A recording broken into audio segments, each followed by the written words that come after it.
en République démocratique du Congo. Donc nous sommes là pour parler de la République démocratique du Congo, beaucoup plus sur la situation sécuritaire. Oezali na minitsoyo, actualité phare. Oyo Congolais nous a besoin de la vérité. Est-ce que tu as une armée? Est-ce que tu as un avion? Est-ce que tu as un drone? Ce qui fait que Monguna alaya la mukia bandiko zwa boye. Donc Congolais bozawana, et nous allons en parler. Bolimbi sanga ba service intelligente. Bolimbi sanga ba service de renseignement biso a te potolo ba vérité. Donc d'être la vérité inutile ya robenga ngai bo menacer nga robo kanganga. Non, ba Congolais ba na besoin ba yeba solo. Et nous sommes là rien que pour dire la vérité. Yo pe Congolo koti ozola ngai. Ça appelle à mutema ko supporter. Pour moi, on a besoin de vérité. Quand on va vous parler de la vérité, vous êtes là pour la vérité. Et on doit parler rien que la vérité. Toyebi Sabino Makamboza Koleka. Toyebi Sabino position ya Mukonzi Amboka. Toyebi Sabino position ya Américain. Toyebi Sabino position ya Mokili Mobimba. Pour la Makambotali, République démocratique du Congo. Donc, beau aimer, beau commenter, beau partager ma lien. Botiaba j'aime pour sécuriser notre direct et Botiaba j'aime pour que YouTube a boosté vidéo oyo pour la Congolais au balandi biso na eleko oyo te balanda biso ata na eleko ya sima. Donc voilà un peu auto sengi. Bon début de la semaine na bino nyoso ba Congolais. Bon début de la semaine na ba papa pe ba maman o bazuli baku ya kolanda biso. Bon début de la semaine na ba ndeko nyoso ba Congolais bisika nyoso bozwami. La riposte en téléchargement. La troisième guerre mondiale se pointe à l'horizon. La RDC, le Rwanda, Burundi, ba pays à Grand Lac Wana, soit ça serait la troisième guerre mondiale. Voilà un peu Makambo. Tozo solo là, beau aimer, beau partager, beau commenter. Beau aimer, beau partager, beau commenter. Sans plus tarder, tu continues à vivre. Il y a sujet nabiso. Bandeko ba Congolais, ba bengi ebele. Bah, Congolais Bobengi, il y a des Congolais qui critiquent les États-Unis d'Amérique. Il y a des Congolais qui disent que les Américains bazola lisabiso pongi. Il y a des Congolais qui disent que Mukonzi Amboka boye. Nanile bisabino et lokoyo. Bande ko ba Congolais oyo bozola ndaga. D'ailleurs, je vous informe que Bitumbo tozo sala na Rwanda Kagame amata kita aolonga Bitumbo te. Wana il faut l'admettre, botsa yango na mitu. Kagame amata akita akolonga Bitumbo yote. Wana ya liboso. Yami bale nenga na lobaka na bino nazo continuer koloba. O eza dernier virage. Place Kagame aza ayebike o eza coup ya suka.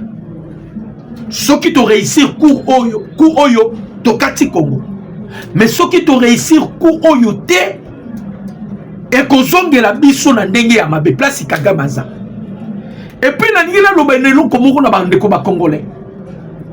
Na ba Congolais nyonso. Soki bolandi etamboleli ya politique ya président Tshisekedi. Soki bolandi yango bokoti yango en profondeur. Boko comprendre que soki Congo ekomi na ba difficulté. So makambo ezo ko semble net ko bouleverser Congo. Et où me la kate? Et où me la kate? Au monde à Congo, c'est-à-dire quoi? Quand les choses ne marchent pas, ça, tant que nous avons bloqué, et ça la voix moko et fongo maka. Bolanda président Tshisekedi na makamunyo so sala. Tout le monde, mutunyo so zoloba. Ba pero luara bande ko communiquer te ba komi ko communiquer. Ba bibika pinga bande ko communiquer te ba komi ko communiquer. J'ai suivi même ba Rwandais bazo sepela, nenge bazu point 0. Tokobé tali solo. Bo aimer, bo commenter, bo partager. Na pesa ki ba piste wana pour bo comprendre que à chaque fois makambo soko yi makasi. Ezalaka na voix mo refongwa marapo na président Tshisekedi. Pour vous dire que Bitumbala biso ndenge na yebisa ba Congolais kala. Eza na deux plans. Eza sur le plan physique, eza pe sur le plan spirituel. Bandeko ba Congolais ezalaki opesi mwa boy na Conseil de sécurité à Nations Unies. Na Conseil de sécurité à Nations Unies, la Russie et les États-Unis d'Amérique baye sima ya RDC.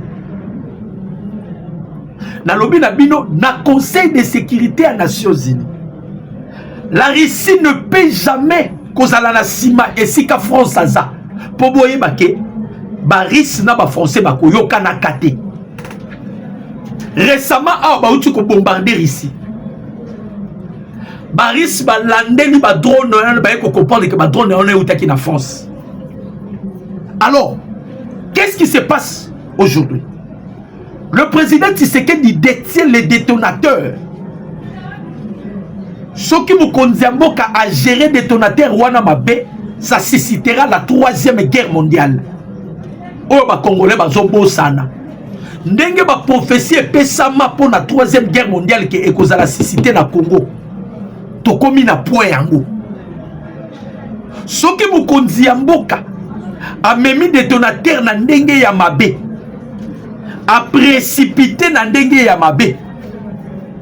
Mokili ekopela moto pona makambu ya République démocratique du Congo. Mokili ekopela moto. Plan ya Kagame eza nini? Qu'est-ce qui se passe avec le plan de Kagame? Bande konanga ba Congolais.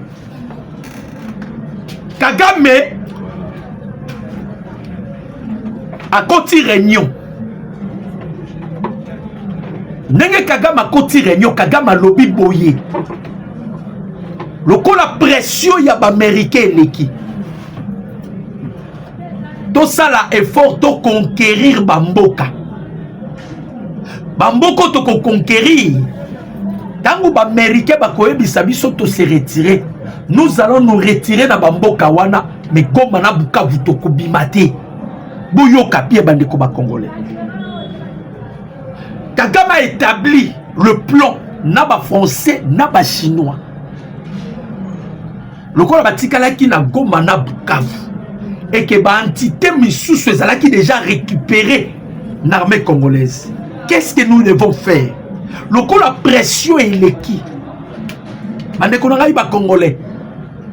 To bunda to ana ba américain, c'est-à-dire ba militaire américain te na fond o ba bunda sima na biso. La RDC fait face il y a 6 pays. 6 pays wana ba yekoya. Tandis que biso toza biso na Burundi na ba Blackwater mais ba Blackwater bazalaka na Uvira. Ba Blackwater bazalaka na Uvira. Et si kapena quartier général ya ba Blackwater eza Uvira. To ali suna makama robomba te, il faut qu'on se dise la vérité. Yango na ebisaki batu lobi. Soki Kagame kosami alinga kita na Uvira. Kagame ko comprendre pourquoi te permettait qu'il y a kota na point zéro. Parce que Uvira est kozala arrêt de mort ya Kagame. Au moins que ba tourner côté ya Ituri. Alors, tango ba koti réunion, Kagame a décidé non, il faut qu'on soit bamboka ebele. De la même manière basalaka na Uvira. Tant que les Américains qui ordre les Américains, Paul Kagame a se retiré qui na Uvira, batikala qui na Goma, atikala qui na Bukavu. Même calcul ba nango na minute oyo. Ba na calcul nini? Ba zwa ba entité ebele ba point zéro, ceux qui moyen zali ba kiti Kalemi jusqu'à Tito comme les 15. Date wana tango kokoka, Kagame va se retirer. Na bantito a Zuzu wana azongi atiki yango ayeko zonga na Goma na Bukavu. Goma na Bukavu akobima te, avant abima il faut qu'il y ait une négociation. Calcul Kagame azana. Biso pe to kotisa ki réunion lobby. Réunion d'urgence c'est kota ki lobby. Il y a des forces. Bandeko, à l'heure où je vous parle, to sali déploiement. To bengisi ba unité ezalaki libanda eye. Ba unité eye. Conseil de sécurité lobaki na biso cesser les faits. La RDC a observé les cesser les faits. C'est ce qui a permis aux Français ou à la France de donner des drones au Rwanda pour que Rwanda aya kobomba batu, surtout na point zéro ba bombi biso ebele. Point zéro est contrôlé na Rwanda. Ba M23 de bazar à point zéro parce que batu bana besoin ba yeba. point 0 eza contrôlé na ba M23 bakiti na baraka te bakiti na Fizi te mais bazande na point 0. Ils veulent maintenant attaquer Fizi pour baya baraka, soit attaquer de l'autre côté pour ba mata côté. Donc plan ezali ke Uvira na Kalemi bakoti Grand Katanga pona nini na Grand Katanga ezana batuna bango bazana Katanga nega na beta li solo une fois na loba ba véritable Katangé bazala lisusu te Kabila bomba ba Katangé nyonso la plupart ya ba Katangé boyo kaka beta ko nduku wangu Katanga yake de Rwandais de Malawites au batondi wana ba véritable Katangé bazate. Alors plein de gens ya Kabila o ba sisita ki mouvement ya rébellion ezalaki na Katanga. Mouvement on ezalaki sisité, c'était juste pour accompagner le M23. Na kati ya mouvement wana ba kotisa ki pe ba arme na ba ferme ya Kabila ya ba Moïse Katumbi. Lokola Paul Kagame ba kote ki réunion ba bino non. Koko mati Kinshasa ekozala passe. Ce qui tozui Katanga de gré ou de force to quoi officier Tshisekedi. Parce que espoir ya Tshisekedi de tikali Katanga comme Katanga eza poumon. Et bobo sanate na Katanga place tozwa 600 titres d'exploitation minière oyo wapi Kabila apesaka na ba Obasanjo ba Kagame ba to belebele to botola bango ba site d'exploitation minière wana. Donc na réunion na bango de bakoti. Maintenant qu'est-ce qui s'était passé? Oye sali ke Kagame a 8.0. Bandeko batuba boyo kaya o nazo ebisabili. To bundite na point 0. To bundite na point 0 Kagame a utilisé la technologie les plus élevée au azue pas ya ba français. Ba beti ba drone. Ah tangu na oloba naza ko s'adresser directement au gouvernement congolais. To koma kiti na Minembwe. À cause ya ba Congolais tetio baboya ki ko bima Minembwe ba eko repousser biso. Pourquoi? Parce que to boya ki ko frapper. Mais de l'autre côté Kagame ba Nyamulenge no a défendre kama a bombarder bango. A bombarder na ba Nyamulenge te avec des Congolais ba koufi. Il y a des images horribles qu'on ne peut pas kola kisabino. Ba tu ba kauki wana nini ba drone ya ba Rwandais. Kagame est déterminé à comprendre que basoda na biso bazana na tactique te ya kokima ba frappe ya ba drone. Basoda na biso ba maîtriser na bitumba ya ba drone te wana eza technologie. Alors il a fait donc à sali makasi poizo point 0 et là sous forme ya montagne. Bitumba nyonso bomona kezalaka na este. Muto azalaka na avantage eza muto azala ba colline. Muto azala ba colline bino bozana se akoyi ko utiliser ba drone, akoyi ko utiliser ba char, akoyi ko utiliser ba arme lourde. Côté à lac Kivu, bateau witi Rwanda. Na lobi be côté à lac Kivu, bateau witi Rwanda. Et yé pona nini et ravitailler bateau parce que Kagame asala ki calcul na loba yango awa. Dans 10 jours, il faut bakota Kalemi. Dans 10 jours, il faut bakota Kalemi. Maintenant, qu'est-ce qui se passe dans le gouvernement congolais? Banekolanga iba congolais. Na congolais nyonso azolo bake américain ba oko sabiso bolongola eloko wana. Na uti koloba point 0 ezala maboko ya banguna. Na ebisi bino. Bazui point 0 c'est-à-dire eza axe moko boye stratégique. Ndenge bazui. Il peut frapper Fizi 40 km Baraka. Il peut frapper de l'autre côté parce que objectif ezanini. Bazonga na Uvira. Uvira et qu'on permettre bango bakota Kalemi. Mais Kagame yebi bien que Uvira examiné. Yango bo monaka Emmanuel Macron akendaki kolukanda ishimi. Bakote la nzela ya Burundi. Ce qui va continuer là à Burundi et qu'on permette de les cas parce que ce qui côté à Uvira, le long du fleuve, le long il y a Tanganyika wana, la Tanganyika wana, le long wana, il y a des drones, ouais, ça 24 heures sur 24. Il y a ma Blackwater. Je vous dis la vérité, les Blackwater existent. Erreur yo, armée nabiso et sali. Et ça qui s'appuyer na cesser le fait à Conseil de sécurité de l'ONU. Ça c'est une erreur, grosse erreur. Il faut l'admettre. Bah foncer tant to beti. Bah foncer tellement bah comme na souka. To bomi ba soda français. To kangi ba soda français musus oyo tisikoyo. Il y a des pourparlers entre le gouvernement congolais et le gouvernement français. Tellement to bomi to kangi et pesi Macron kanda. Macron a quelque plaidé dans le Conseil de sécurité de l'ONU. Et bon, Macron qui est américain, il y a 5 pays où il y a le droit de veto. Parmi les 5 pays, la France est là. La France aussi exerce le droit de veto. Pouvoir, il y a droit de veto. Tant que les Français ont plaidé pour cesser le fait, le président Tshisekedi étant démocrate, ça va. Le qu'on a observé, plaider cesser le fait, c'est que bon, ils sont observé, ok, et ça piège au français bâti la kibisu. Déjà, les français ont échoué na Minembu. Parce qu'on avait riposté na Minembu tobomi ba français. Macron qui est na Mali Zouana. Parce que Macron a s'allié maintenant avec la Chine.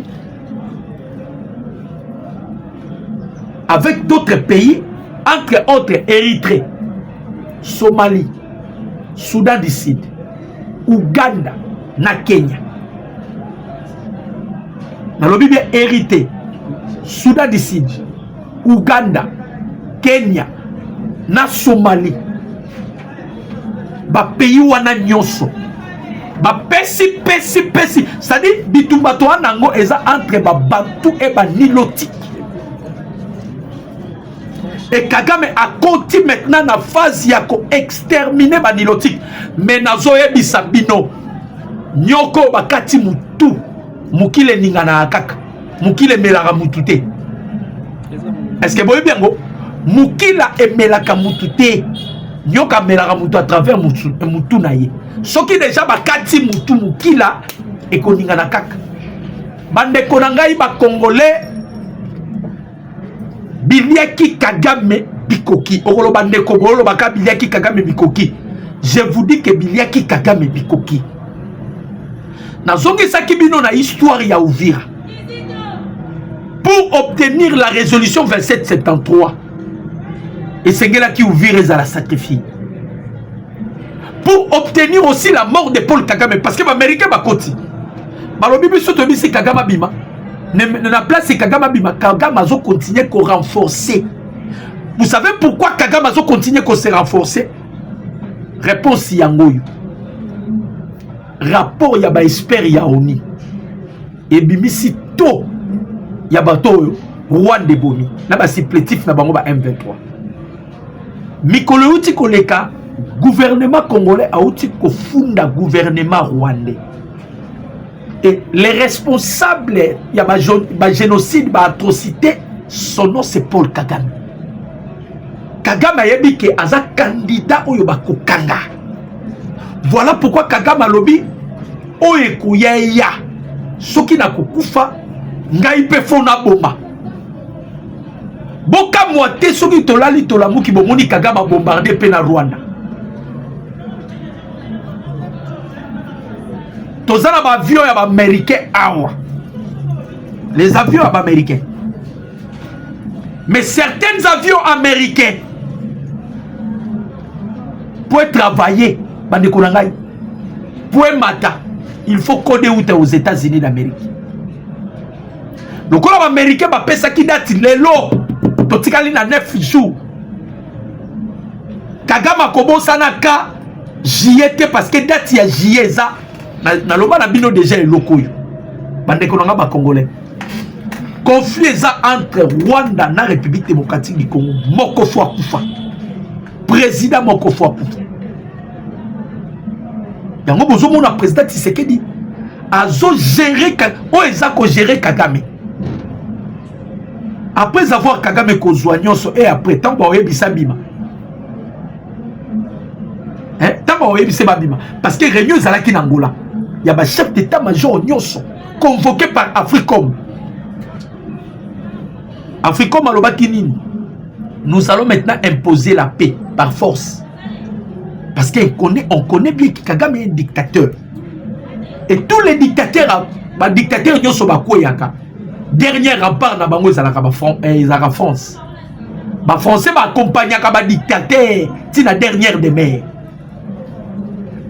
Kagame pense que Macron ko bundela ye ti le 15 juillet parce que ba convoquer Massad Bolos ba convoquer pe nanani Marco Rubio ba ebisi bango boya bo expliquer na minute oyo biso gouvernement na biso tozo préparer riposte peut-être lelo ou bien na pourquoi ou bien lobby bokoyoka eko tozo préparer riposte à grande envergure na lobby na bino tozo préparer riposte à grande envergure de la même manière tozo qui point zéro tokenda ki ti ba village wana yo tozui de la même manière toko déguerper mais cette fois-ci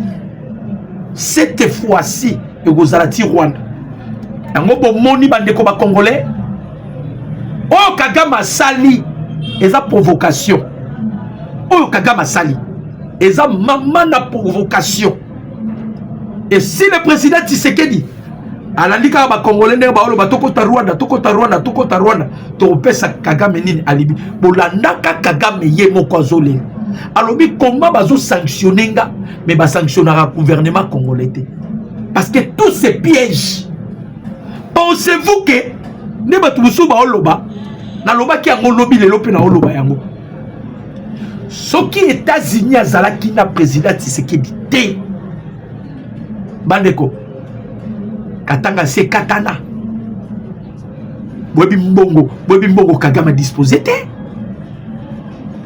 boyebi mbongo Kabila tiete et jusque là mokonzi ya mboka yoka biso cette fois-ci chef de l'état yoka biso état-major na yo wana mokonzi ya mboka soki tosilisi na Kagame kolongola bango te kanga bango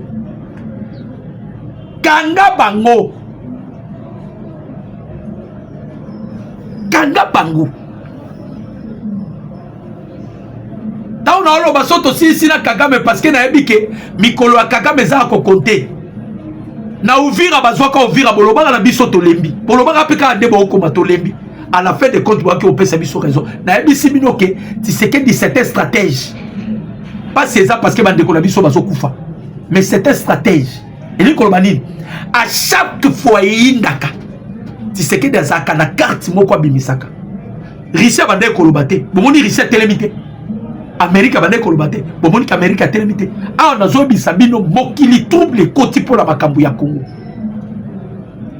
Et pensez-vous que le monde va susciter la 3e guerre mondiale pour la Kagame? Vous réfléchir nango.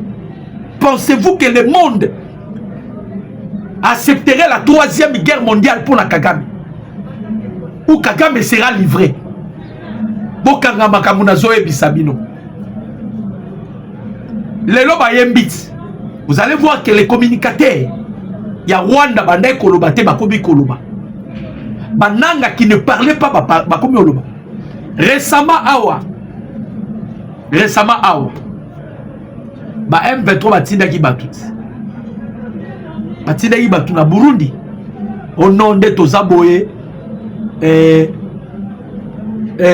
to komi presiko to solana président Tshisekedi ezabongote batindaki batu pona nini Kagame supplié Tshisekedi te mikolo uti koleka à plusieurs fois Kagame supplié ki Tshisekedi te soki bomoni Kagame bomoni Kagame azo continuer ko sala biloko wana parce que banzela nyonso aye pona Tshisekedi a refusé Tshisekedi yakato solola Tshisekedi alobi ngana otoko solola te salo eloko sala yango bomoni bakene loko wana na ba français. Même la France est venue vers Tshisekedi. Tshisekedi a refusé.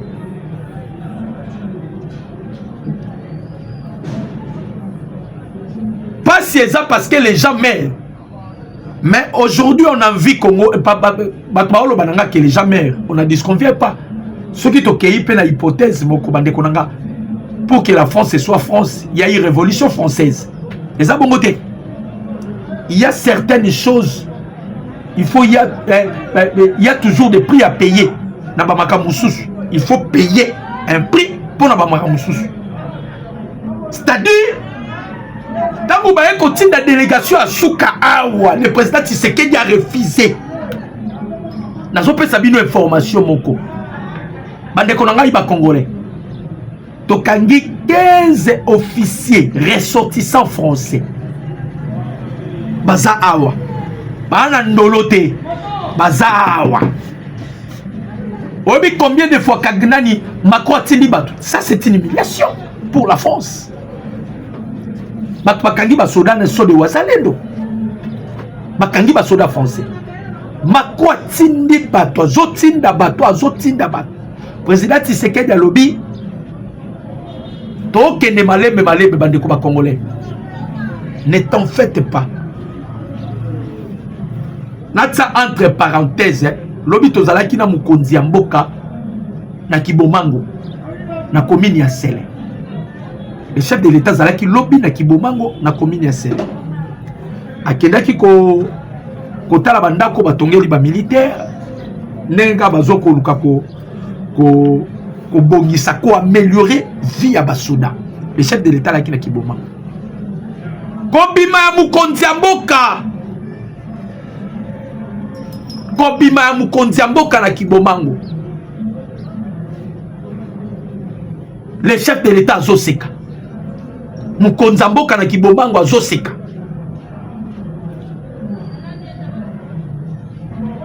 Muto azoseka. Pendant que Kagame azoyemba, mais il y a azoseka. Oui, mais pourquoi azoseka? Pendant qu'on a na ebisi binoke Paul Kagame oh anozo sala eza ba dernière eza maramni na koyekoloba c'est-à-dire azo sakana na zelu les Américains sont déterminés. Le président Tshisekedi lui-même déterminé. Tu dois comprendre que Macron Ayaki, lui il pensait, parce que bango bakoma iti na boule ya kozwa makambu ya Congo. Bakosa ba américain ono toyokani déjà na Kagame, toyokani na Tshisekedi boye. Bakoti réunion les Américains. Balobi yango ça va problème ezate. On a compris que c'est Macron qui continue à coatéter nani Paul Kagame. Ça va. Voyons voir ce qui va arriver. Pensez-vous que les Américains peuvent accepter l'humiliation venant d'un président noir comme Kagame? Hein? Pensez-vous que les Américains Mukonzamboka kendaki na voie diplomatique pambate aeba yike na état-major na biso bandoki baza. Et ça bon côté. Bien que nous avons des unités spéciales banin, les chefs de l'État kendaki na voie diplomatique aeba kike bandoki baza l'état-major. Yango moni Mukonzamboka fandi tia ici ba américain ben ça va. Ceux qui beaucoup investir pour qu'il ne investir dans l'Est. Mais nous avons mis tout la tête. Pourquoi les chefs de l'État donnaient seulement Est et si comme Américains va investir? À ceux qui ont été, à Yébissi Américain, Narubaya, Bokoti Sango na dit l'auto Salaki. Vous ne comprenez pas. Le chef de l'État a pris conscience que Rubaya ndeza ko alimenter Kagame. Rubaya ndezo sala Kagame azalaboué. Ça va, on doit frapper Rubaya. N'appelle ça Rubaya pas américain. Bandeko, en retour, na bandeko ba Congolais ba loba ke ba américain ba l'excella biso temps. Tango ba américain ba okufu, tango Amerika ko beta Kagame po bazo beta ba obomaye. Bazo boma Kagame. Tango ba obomaye, jour pe bo yawa, bo senga pe pardon, bo s'excuser. Ah, Dr. Limbisa Biso, vous avez qui nous a raison. Bazoboma Kagame, boka, nazo ebisabino, na ke gauche droite te. Tozalaki na kibombango, maka musu toyoki, inutile to mettre la biso li solo awa. Bino mo bolo baka, oh non, ba secret musu fort bomba. To bomba. Mais na ebisi bino, na kibomango, na komini ya sel, mukonzambo kabibaki elongi ako sepela. Même bato baza d'état major, bato bako kangama. Awa, bato bako kangama. Vous savez pourquoi caméra bimaki? Bino webi pourquoi caméra bimaki? Papa, ba français baye na Congo Brazzaville. Ba français baye na ba droniste na Congo Brazzaville. Pa. Mais ba meka drone na bango. Drone écrasé. Ba foncé na Congo Brazzaville. L'une des raisons, vous avez vu le président Tshisekedi a katisaki ke Lukasasso. Parce que Mukonzamboka a kendake sikaka mabe zakomaka. Après l'Okwana chef de l'État qui est pas Sassou. Sassou jusqu'à quand il va continuer? Sassou jusqu'à quand il va continuer?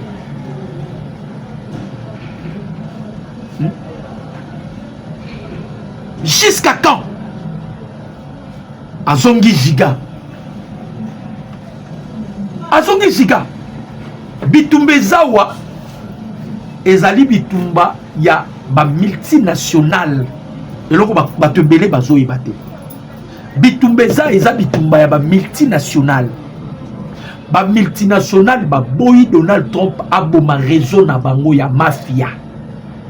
Elekelaka na République démocratique du Congo. Parce que batu baye kotia mbilinga na réseau ya mafia eza président Tshisekedi na Donald Trump. Batu baye kotia mbilinga na réseau ya mafia. Na kati ya réseau ya mafia wana l'église catholique s'implique. Yango bomoni ba show les fonds ba telema pour défendre l'église catholique. Et ça réseau ba Vatican se retrouve dans réseau wana parce que ba multinationaux ba yebike l'église catholique est partout dans le monde. Ceux qui tozo lia biso moko to pe église catholique te ba ko se soulever na bino c'est entre la vie et la mort. Chenoyo nzelo mukonzamboka koti. C'est entre la vie et la mort. Yango na ebisi bino. C'est Kagame qui va mourir. Parce que réseau wana. Vous savez pourquoi Nabi, vous savez pourquoi va tenter Donald Trump deux fois? Pardon, non, va coûter deux fois, à plusieurs fois. Vous savez pourquoi va Donald Trump? Congolais koi ko vanda, surtout ba Congolais. Ah, to le biti c'est que papa, ozo loba, so ba pesio Congo yo. Ba oboma onkolo moko. Ah, tu sais que déjà trop là, bandeko ba Congolais. Bandeko. Na lobi na bino que le président Tshisekedi détient les détonateurs. Ce qui a si bien mabe, makambuka ko zoleka na Congo, ça va susciter la 3e guerre mondiale. Vous voyez que les États-Unis peuvent frapper la France pour le Makamba Congo. Allez, on voit les choses.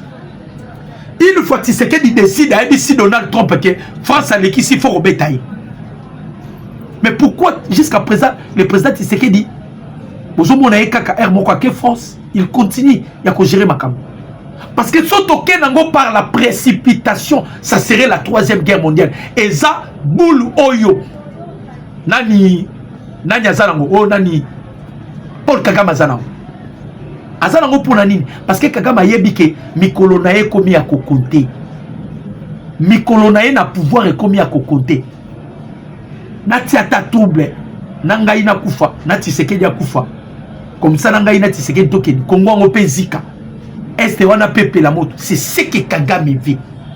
Souvenez-vous, na histoire ya roi Salomon na be mama obayaki na mwana. Mukolo mwana lobaki nini? Te bobo mate. Vome opesa ye mwana mobile. Mais mutayi baki mwana obini.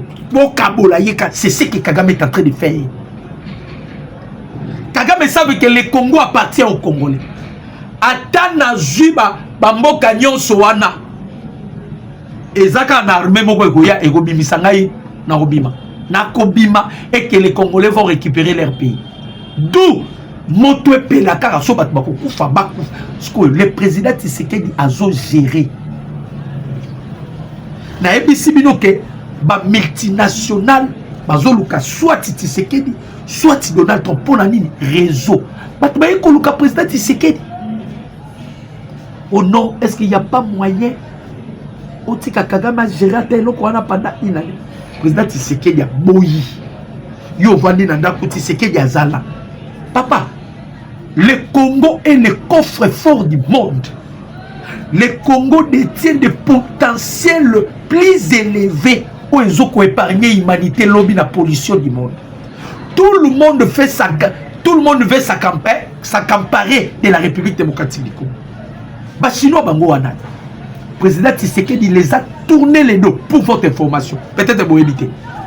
On dit bah Chinois, bah yebi yango ke soki bitumba ya Est Sili, bah okatabisaka.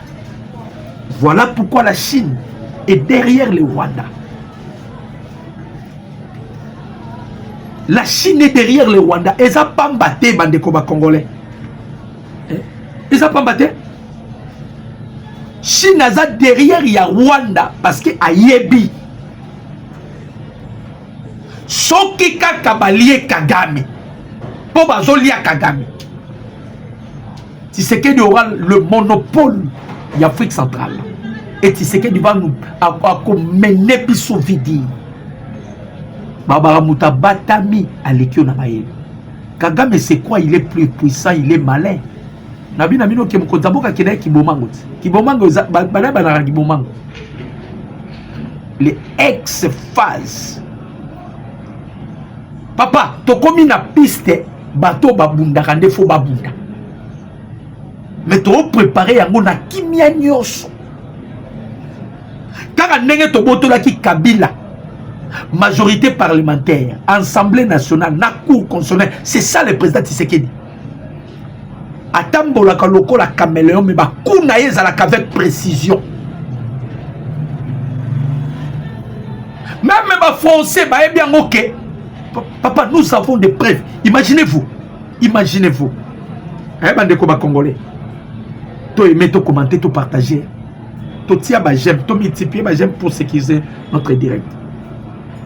Imaginez-vous. Ambassadeur français à sali point de presse. À l'objet, France a ni de près, ni de loin derrière le Rwanda. D'ailleurs, la France a soutenu l'intégrité territoriale de la République démocratique du Congo. France a ébissi Rwandais Babima, sans condition. Ambassadeur français. Et après 4 jours, tu kangi ba officier français. Bon, on dit Tshisekedi à Zazoba. On a pris la France la main dans les sacs. La France ne peut pas y nier. Yango bomoni Macron zotinda ba soda, azotinda ba to ya kubatama. Tshisekedi n'y a pas moyen bimisa ba président Tshisekedi alobi papa bakosamba awa. Nenge bozo soutenir Rwanda, bo continuer ko soutenir Rwanda, bakosamba awa. D'ailleurs pour nanga ba soda na ba pesa bango ta ba condamnation à mort. Ba exécuter bango physiquement comme ça. Total soki lole ko kita. Mande ko nanga iba congolais. Nenge to continuer koloba puis to continuer ko yebisa bino. Bobanga te bomoni Kagame o ni papa. Waneza na moni papa nanga Koko Kayanda bi Félix nous rend dingue. Ah papa Koko Kayanda. Habit président Félix a commis biso. Non. C'est la haute politique. C'est ça le problème. Et ça politique à niveau élevé. On a signé des accords. On a respecté tous les principes internationaux. Kagame dit depuis jusqu'à la fin, on continue à violer. Na outi ko bisabino récemment ao. Ba américain ba lobby soki batiki impunité kozala toléré na mokili mobile. il faut pas passer maintenant en action pour que l'impunité ne soit pas tolérée. Donc ils sont aussi qui yango impunité et kokota mokili mam. Parce que Kagame représente l'impunité selon les Américains. Boyoka eloko oyo. Boyoka eloko oyo. Bande konanga iba Congolais. Paul Kagame na réunion na ba James Kabarebe na ba officier na ye. Bino Kagame a comment il à niveau retour na bango, qu'est-ce que nous devons faire? Batali balobi non. Soto zongi sima, tout ça déjà kokufa. Yango asala ki pour les presse alobaki. Lokola to s'engager déjà na eloko to keni na moti na suka. Ça c'est Paul Kagame. Alobi lokola to s'engager na eloko to keni na suka. Maintenant, bien que ba komi na point zéro. Bien que ba komi na point zéro. Boyebi que avant ba koma na point zéro, ils ont subi l'embuscade. Ya ba wazalendo. Parce que ba bombe na bango ba obeta wana bande konangai ezu mingi ba officier ba force spéciale parce que bango ba yeba ki nenga kokima ba drone te. Ba wazalendo déjà ba kimaka ba drone. Ba wazalendo ba kimaka ba drone na point zéro baza, il y a des wazalendo na point zéro. Baloba écoute na loba te mais to lobi beaucoup identifier bango te. Ba wazalendo mshu ba kota Kigali pe ba bibi parce qu'il parle aussi nya Rwanda. Na point zéro ba wazalendo baza. Mais baza qui est moyen ba lancer riposte et ba riposter exact. Parce que baza mki. Qu'est-ce que le wazalendo attend? Le wazalendo ba alerter. Maintenant déployer mes au salema parce que ma munitions ba blender ba biloko nyonso ba déployer en Odisha. Pour tout ça la riposte.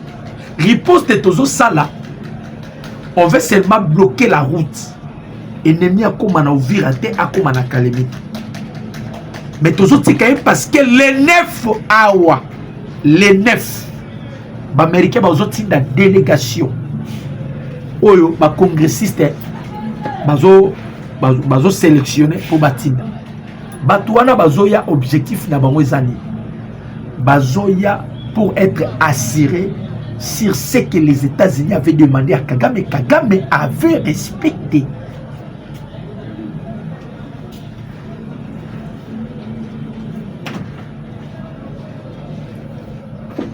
Bazoya les 9. Na lobeli bino vérité. Point zéro. Na maboko ya Rwandais. Bazana point zéro. Bakomi na baraka te, bakomi na fizité. Bakosa binote. Parce que na landi bango bazongi le système na bango bazalaka nango ya kozwa bamboka à l'avance. Lokola bazo utiliser ba drone bayebi que ça va créer la psychose et pas ya basoda na biso bakomo lo ba déjà bakomi na point zéro. Comme ça ton basoda bakoka ka bakomi na point zéro basoda ba dit ko se retirer kokima parce que bayebi que Kagame azoko utiliser kaka ba drone.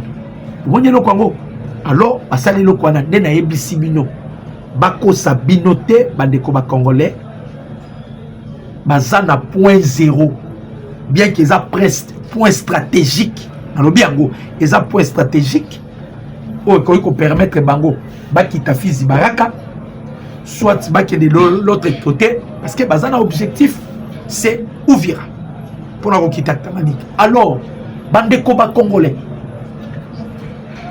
tango ba américain bakoti balobi eloko na basilisi nde ba américain bazui mokano les 9 bazotinda ba bato wana bazoya les 9 na ebisi bino bazoya pona ko observer si réellement Kagame a tosaki bien tosité bien que ba moni déjà tosité mais lokola bataki programme bato wana baya bato wana bakoya mais bato wana bazoya baza banani. Ça c'est une question que les gens doivent poser. Bato wana banani. Bato bazoya délégation, il y a 500 personnes. Hein? Délégation à 500 personnes. Mais on les a unité mobile. Bazoya ba côté la Bujumbura. Ah, Kagame. Est-ce que vous comprenez? 500 personnes bazoya ba côté la nzela Bujumbura. Mikolo uti koleka awa yo Kagame. Outé kolobake ba Belge bazu minduki ba pesi na Burundi pour Burundi a sa pouvoir na yo. Maintenant les Américains bazoya ba quitter la na Bujumbura. Mais c'est David outé koleka na Bujumbura numéro 1 ya Africom. Avant ba kende réunion na bango ba kendaki na Angola. Réunion Mobimbe Salami ya ba chef d'état-major ya Afrique Mobimba. Le seul chef d'état-major avec Azaraki Tezamu Mubaraka Munga ya Rwanda. Réunion ba chef d'état-major ya Afrique Mobimbe Salami. Na kati ya réunion wana o ezalaki comme sujet phare. Comment instaurer la paix en République démocratique du Congo na région ya Grand Lac. Ndeko Congolais yo kapie. Parce que Congolais zotalaka ne Kagame zo poussa na Kagame. Na lobi na bino place à Zawana de place à Souki. Bokomi lisusu, omoni papa Gabi, okomi ko révéler makambu lisusu. Na révéler nini? Quand on vous dit la vérité, on révèle. Si on cache, on bozo bombela biso ba secret. Na yebisa binoti. Na yebisa bino boyoka. Parce qu'il y a des Congolais ne ba moni Kagame komi na point 0 ba mona Kagame zoya ozo vira. Akita katare na ni Kalemi. Papa akoko mate. Bokangelo ko na yebisa bino. Kagame akoko mate. Na lobby réunion et salami, yazo salami loko wana na si na lobby. C'est un serpent qu'on a coupé la tête. Ah, maman Gabi Augusta, limbisanga mama abi, na bengaki papa lobi naza mama, limbisanga. Kagame, on a coupé sa tête. Mukila wana ndezo ningana. Na sepeli de loko moko.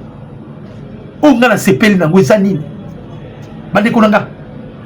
Kagame akokende ye moko te bazo kenda bakabila na bananga. Bazo kende. Na lobby.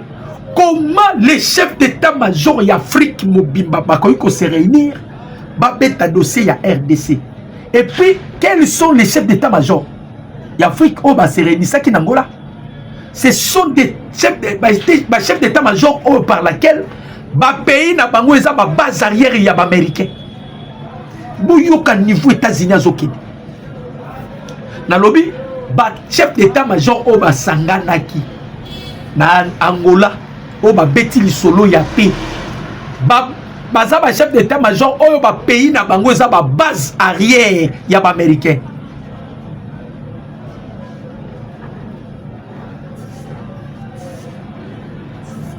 Waneza ba chef de bango ne ba se réunir. Les abisiko ba américain ba tia ba base arrière na ba. Ba égyptien bazalaki. Ya Uganda zalaki. Yangola zalaki parce que base arrière ba américain za kala soyo ba solo li ba silisi nde balobi non ça va les 9 toti na non bato ba ki debata batongo ba côté la Bujumbura après Bujumbura ba côté nini comment pour vous dire que bande konanga ba congolais les choses sérieuses commencent na lobi bien les choses sérieuses commencent. Kagame pensait Kolonga Bitumba. Kagame pensait nenga zui point 0 ezo sala congolais nyoso passe na loba kango lobi. So moni congolais bazui mboka na ye esali pasité aza congolais. Toutes vos réactions, nande batumusu ba loba ke président Tshisekedi a commis subiso bazomba président Tshisekedi ozozang sabiso kimia. C'est ça la réaction à ba vrai congolais. En tout cas, je ne peux pas vous... Donc, na koyi kolobela bino mabete. Botali sibisoke, même papa alobi, dites-nous, état-major d'insulter le maire qui lui a donné naissance. Hein? Donc, quand je vois comme ça, je vois que ba Congolais penza, ba na souci en boka na bango. C'est ça, vous avez pleinement droit à Kokoma, ya Koloba. Mais na loba qui na ebandeli. Bota la présidente Tshisekedi parcours ya politique naï. So makambo komi ko semble difficile. Les un moment où Tshisekedi abimaka vainqueur. Au coup des makambo ça ko semble difficulté. nous avons été trahis par l'état-major. Bobenga ngaïté au petit Keba. On a été trahis par l'état-major. Il y a encore la même mise, il y a Joseph Kabila na état-major. Il y a encore la même mise. Il y a Kabila na état-major. Mais Ezape eloko ya mutuya oyo wapi ba mizwami na kati ya filet. Parce que les Américains, tous na bango na partenariat. Tant nous otanga ba Américains, yoko ebisanga docteur. Bino bozo tanga ka ba Américain, do bino boko bundate ka ba Américain. Papa, vous pensez que biso to bunda na Rwanda yemo? Biso bunda na Rwanda yemo côté? Derrière Rwanda, il y a le mercenaire, il y a Irlande du Nord. Derrière le Rwanda, il y a la Pologne. Derrière le Rwanda, il y a les Français. Derrière le Rwanda, il y a l'Ouganda. Derrière le Rwanda, il y a le Kenya. Derrière le Rwanda, il y a le Somalie, Érythrée, na Soudan du Sud, na Éthiopie. Dans la pays où on a nyonso au RDC, biso to aka na Burundi. Na ba Black Water, o ba Vandi, na Uvira bazozela, ba mboya ba M23 ba ya po basila na bango. Bango kuna ba bujakate. Ba na ba Vanda na Uvira. Ba Black Water. Yombo ya Kagame tinda batu na oba kota Uvira. Tinda batu na oba kota Uvira. Donc pour vous dire bande comme congolais, ne comparez pas ce qui se passe en République démocratique du Congo avec Mali, Nigeria, Niger, na Burkina Faso. Le Congo est le poumon du monde. Le Congo est le coffre-fort du monde. Si le président Tshisekedi décide de couper sa moto, ça serait la 3e guerre mondiale.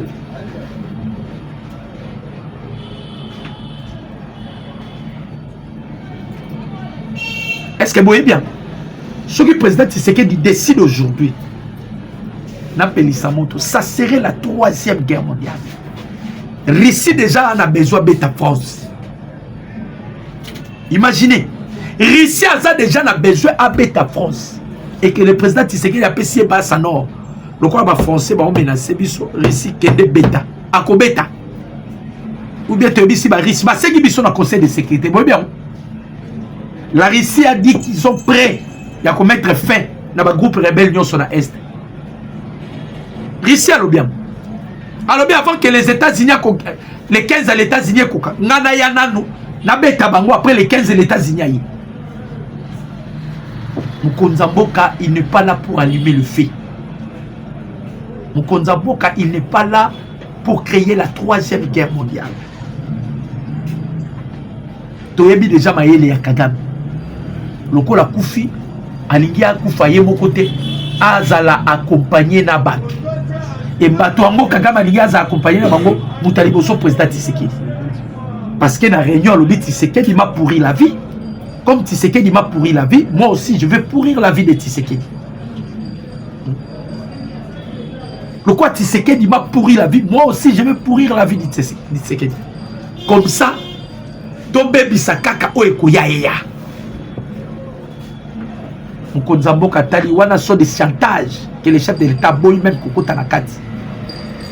Moukonzambo pena kokota na kati. Pourquoi? Papa, nous sommes tout commis déjà vers la victoire.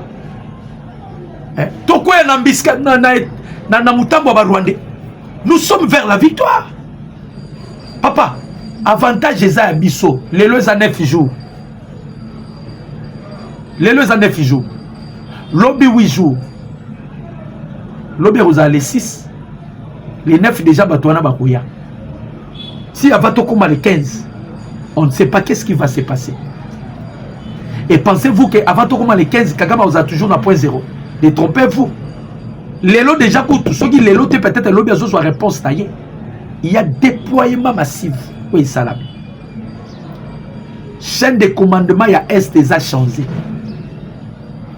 Hey, chaîne de commandement, il y a Est déjà changé. Mais toujours bisa mukonza mboka. Ngana na besoin mutasi ma chaîne de commandement ya Est. Batsata mbolombolo. Batsata mbolombolo asi ma chaîne de commandement ya Est. Donc il y a des Congolais qui ont une situation sécuritaire ya Est. Bandeko bazana Goma, bandeko bazana Bukavu. na minute oyo tosuki na point zéro. Et si ko wapi ba ennemi ba fêter ba célébrer victoire na point zéro. Nangalobi Ebenezer. Ah, jusqu'ici.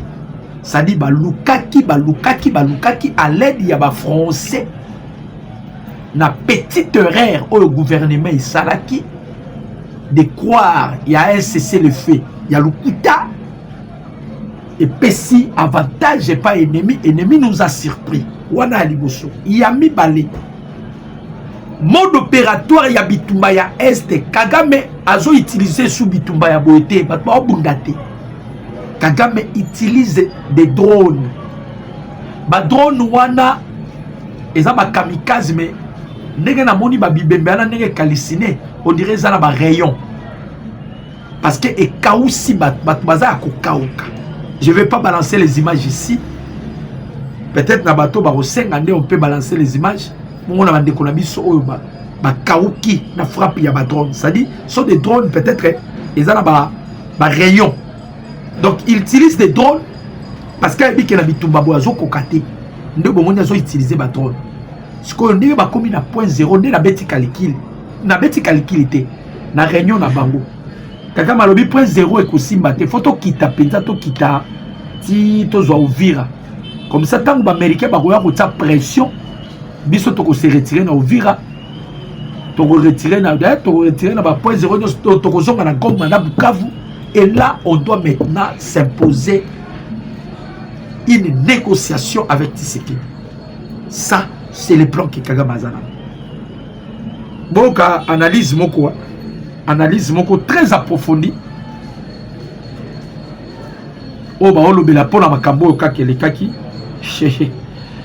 Ah bande konanga ba congolais. Non bolinga mboka na bino. Je vois des Congolais, vous aimez votre pays. C'est bien comme ça. Bolinga mboka na bino. Balobi boye. C'est ça. Selon vous, quelle peut être la motivation de Paul Kagame de prendre les contrôles de la ville de Baraka et Uvira avant les 15? Point d'interrogation. Selon les analyses, il y a des raisons. Il veut prendre ces deux villes pour y tirer ses troupes les 15 juillet si la pression des États-Unis d'Amérique persiste. Le 15 juillet, il va y retirer ses militaires et rentrer dans leur position initiale. Cela peut arriver en cas d'une pression forte des États-Unis. À ce niveau, il continuera à gagner les zones sous son contrôle, telles que la ville de Goma et de Bukavu et leurs environs. En cas de non-pression contre lui, il va lancer des offensives sur la ville de Kalemi, Maniema, Walikali et Kamituga. Et après, il va organiser des offensives vers Lubumbashi. Et là, on a outi Koloba Yangolo. C'est-à-dire, Alinga a côté ma place où on a su déjà pour ne to mané ko bundanae atikala ki na Goma na Bukavu. So américain ba bici abima directement ko bima Goma abimi Bukavu ma solo ici. Mais pour atikala la contrôle ya Goma na Bukavu, c'est pour cela accueillir zo bamboka bususu. Tant ba yebisa ye Kagame serete bima ndebo komona akobimate azongi na Goma azongi na Bukavu. Calcul Kagame azana ngo na minute oyo yango wana. Calcul azana ngo. Bandeko ba Congolais to continuer ko soutenir Mokonzi Mboka Félix Antoine Tshisekedi Tshilombo. Lobi tango na roya bo webisa ngai docteur ozalaki prophète ozalaki na raison. O nazo yebisa bino za solo. Bakozwa riposte oyo batikala kozwa te. Bakozwa riposte bautaki kala mingi te bauta ikolela. Bauta ikolela kala mingi te awa. Balelaki. Awa tomoni Macron, un président voyou Macron. Kagame a joué nini point zéro. Oyebisi Kagame cessé les faits. Oyebisi Kagame batika. Avant de kimia non. Tango to banda roboma. Otomo la matoi no milai président Macron, un voyou Macron pour que na conseil de sécurité comme ça Tshisekedi que atika cessé les faits. Zéro komona. Je dis et je vous remercie.